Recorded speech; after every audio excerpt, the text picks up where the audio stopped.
आमंत्रण असावं म्हणून मुलगी बापाच्या साठी धावून येते आणि तेव्हा सती त्या यज्ञाकडे निघालेली आहे. जेव्हा राजा दक्षाच्या घरी सती निघालेली आहे, सती यज्ञाकडे येते.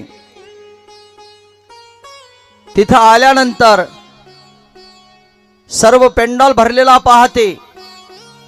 जेव्हा पेंडॉल भरलेला दिसतो, आपल्या बापाने आमंत्रण जरी दिले नाही, माझा बाप आहे म्हणून सती आपल्या बापाला प्रणाम करते, दंडवत घालते. दक्ष राजा सतीला पाहून, मुलीला पाहून खुश व्हायला पाहिजेत, परंतु राजा दक्ष सतीला काय म्हणतो, तो नाही आला का ज्याला रायाला घर नाही, खायाला अन्न नाही.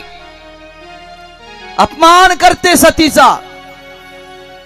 ज्याला रायाला घर नाही, ज्याला खायाला अन्न नाही, तो नाही आला का. सतीला विचार पडतो, अपमान जो करत आहे तो माझा बाप आहे आणि ज्याचा अपमान होत आहे तो माझा पती आहे. तिला धर्म संकट पडलेला आहे. पुढे जाते तर वीर आहे, मागे येते तर आड आहे. म्हणून माता सती क्रोधित होते. सती जेव्हा क्रोधित होते, तिला असं वाटते आता मी परत जाऊ शकत नाही आणि ज्यानं अपमान केलेला आहे तो माझा बाप आहे, मी तिथं थांबूही शकत नाही. म्हणून सती त्या राजा दक्षाला म्हणते, राजा दक्ष, तू दिलेला जो देह आहे मला, तू दिलेला जो देह आहे मला, हा देह नकोसा झालेला आहे. मी वरदान दिलतं तुला, जोपर्यंत माझा अपमान होणार नाही तोपर्यंत मी तुझ्या घरामध्ये थांबणार आणि ज्या दिवशी तू माझा अपमान करशील त्या दिवशी मी तुझं घर सोडून जाणार. राजा दक्षाला पाहून सतीला आपल्या देहाचा वीट झाला आणि सती आपला देह त्याग करणार म्हणून सती फिरू लागली. आपला देह त्याग करण्यासाठी मनामध्ये विचार करू लागली. सती लगेच यज्ञ मंडपाकडे आली. सर्वजण हाक मारू लागले. प्रसूती हाक मारते, नको सती, नको सती, नको सती. सतीने ठरवलं, राजा दक्ष, भगवान भोलेनाथ तुझा बदला घेतल्याशिवाय राहतील नाही. सतीने आपला देह त्याग केला. उमापती महादेव की हर हर हर हर. सृष्टीमध्ये आकांत फुटला. सतीने आपला देह त्याग केलेला आहे. नंदी पार्श्वदा धावून आलेला आहे. भोलेनाथ कैलासावर आहे.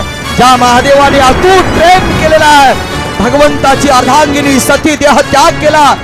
सतीला पार्षदांनी नंदीला महादेवाला जाऊन सांगितलं. नंदी रडू लागले, काय झालं नंदी? म्हणे काही नाही, राजा दक्षाने तुमचा अपमान केला. माता सतीला तो अपमान सहन झाला नाही देवा, म्हणून सतीने आपला देह त्याग केलेला आहे. महादेवाला भी राग आला. तिसरा डोळा उघडला. महादेवाने आपल्या जटा पटल्या. वीरभद्र निर्माण केलेला आहे आणि तो वीरभद्र राजा दक्षाच्या यज्ञात येतो. दक्षाच्या यज्ञाचा विध्वंस करण्यासाठी वीरभद्राचं त्या ठिकाणी आगमन राजा वीरभद्रांनी त्या ठिकाणी आगमन केलं. माता सतीचा देह त्याग झाल्यामुळे भोलेनाथ विचार करत आहे, सर्व यज्ञाचा विध्वंस झाला.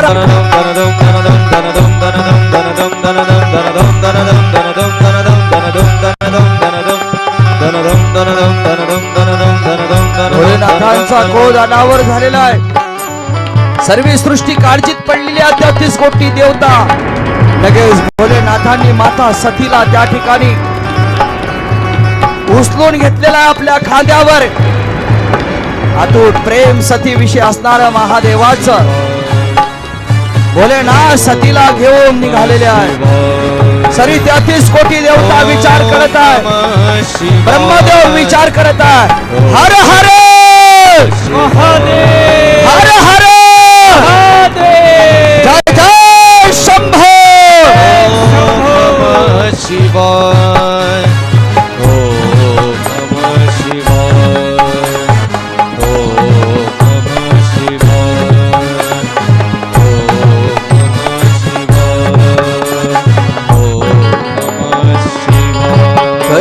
जय जय भोलेनाथ। उमापति महादेव की जय।